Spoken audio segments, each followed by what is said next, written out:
At early registration naman po estudyante sa pampublikong paaralan para sa school year 2014 to 2015 naging matagumpay ayon sa Naga Central School. Ang ulat ng balita niya mula sa aming kasamang si Grace Refama Simando ng Radyo ng Bayan Naga.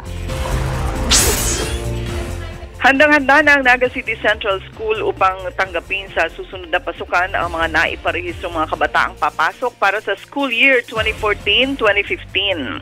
Ipinahayag ngayon ni Principal Dicok na titiyakin nilang ma-accommodate ang mga kabataang papasok bilang Kinder 1 at Grade 1 sa darating na pasukan.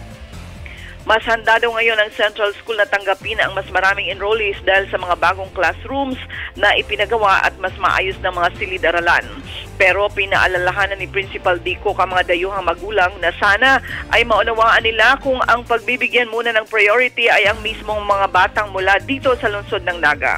Karamihan daw kasi sa mga dayong enrollees ay mula sa mga pribadong paaralan na dati ay hindi naman nagpapaaral sa mga pampubliko at ngayon na nakikitang maganda at maayos ng mga classroom sa public schools ay ililipat na ang kanilang mga anak. Radyo ng Bayan Naga, Grace Refama Simando para sa Telebisyon ng Bayan.